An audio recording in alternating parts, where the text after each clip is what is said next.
Dawnbreaker, Chapter 5, continued. Alex thought he would never get to the end, but the second time he finished in nearly 25 minutes, which cut to 17 minutes by the end of the week. Bruised and exhausted though he was quietly pleased with himself. Even Wolf only managed it in 12. Wolf remained actively hostile towards Alex. The other three men simply ignored him, but Wolf did everything he could to taunt or humiliate him. It was as if Alex had somehow insulted him by being placed in the group. Once, crawling under the nets, Wolf lashed out with his foot, missing Alex's face by a centimetre.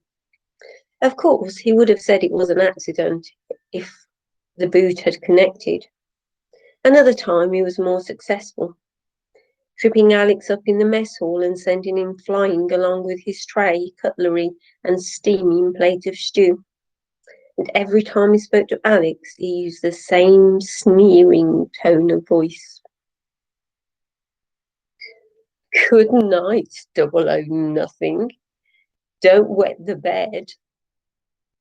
Alex bit his lip and said nothing, but he was glad when the four men were sent off for a day's jungle survival course. This wasn't part of his own training, even though the sergeant worked him twice as hard once they were gone. He preferred to be on his own.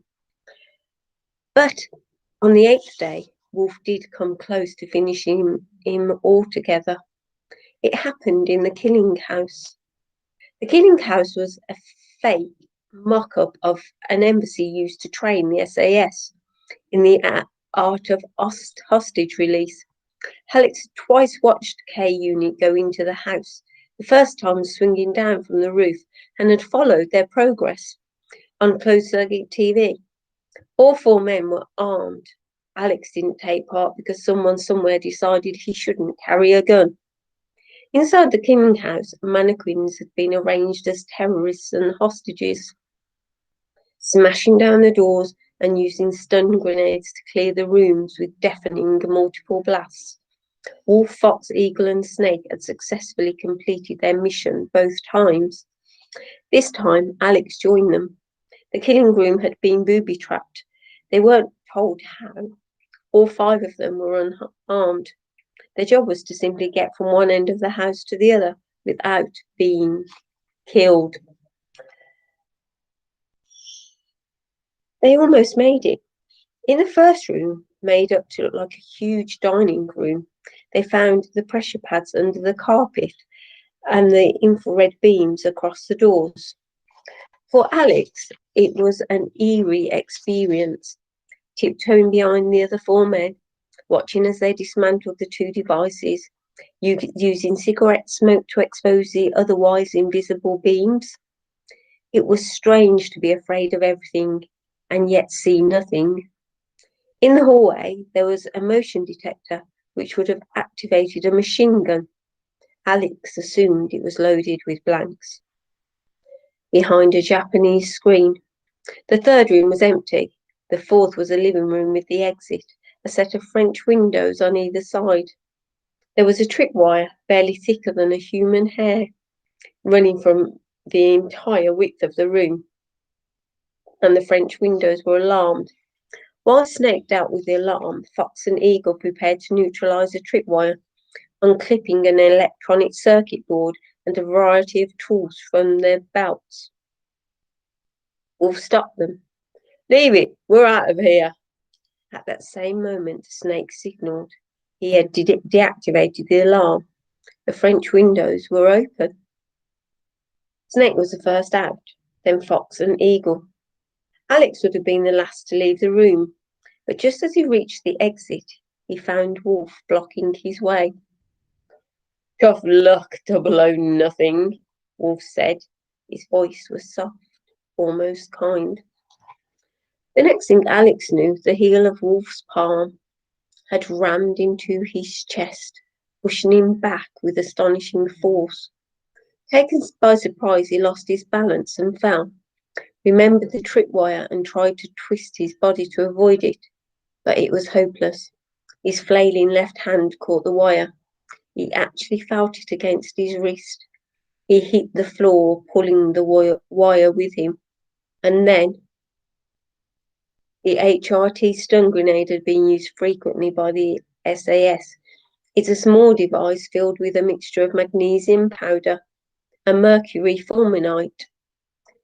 When the tripwire activated the grenade, the mercury exploded at once, not just deafening Alex, but shuddering through him as if it could rip out his heart. At the same time, the magnesium ignited and burned for a full 10 seconds. The light was so blinding that even closing his eyes made no difference. Alex lay there with his face against the hard wooden floor, his hands scrabbling against his head, unable to move, waiting for it to end. But even then, it wasn't over. When the magnesium finally burned out, it was as if all the light had burned out with it. Alex stumbled to his feet, unable to see or hear, not even sure anymore where he was. He felt sick to his stomach. The room swayed around him. The heavy smell of chemicals hung in the air. 10 minutes later, he staggered out into the open. Wolf was waiting for him with the others, his face blank, and Alex realised he must have slipped out before he'd hit the ground. An angry sergeant walked over to him. Alex hadn't expected to see a shred of concern in the man's face, and he wasn't disappointed. "Do you want to tell me what happened in there, cub?" he demanded. When Alex didn't answer, he went on. "You ruined the exercise. You fouled up. You could get the whole unit binned, so you best start telling me what went wrong." Alex glanced at Wolf. Wolf looked the other way. What should he say? Should he even try to tell the truth? "Well?" The sergeant was waiting. "Nothing happened, sir," Alex said. Just wasn't looking where I was going. I stepped on something and there was an explosion." "If that was the real deal, you'd be dead," the sergeant said. "What did I tell you? Sending me a child was a mistake, and a stupid, clumsy child who doesn't know where he's going. That's even worse." Alex stood where he was, just taking it. Out of the corner of his eye, he could see Wolf half smiling. The sergeant had seen it too. "Think it's so funny, Wolf? You can go and clean up in there. And tonight you better get some rest, all of you, because tomorrow you've got a 40-kilometre hike, survival rations, no fire. This is a survival course. And if you do survive, then maybe you'll have a reason to smile." Alex remembered the words now.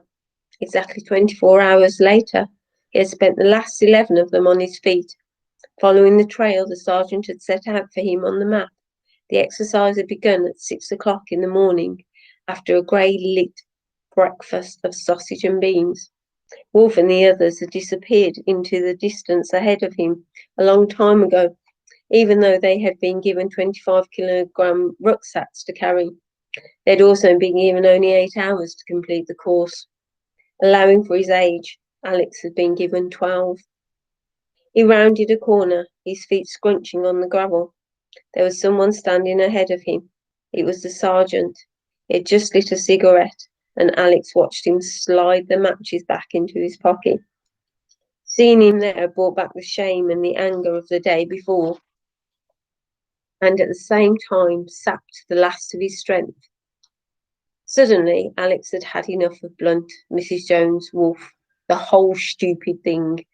With a final effort, he stumbled the last 100 metres and came to a halt. Rain and sweat trickled down the side of his face. His hair, now dark with grime, was glued across his forehead. The sergeant looked at his watch. 11 hours, 5 minutes. That's not bad, cub. But the others were here 3 hours ago. Fully for them, thought Alex. He didn't say anything.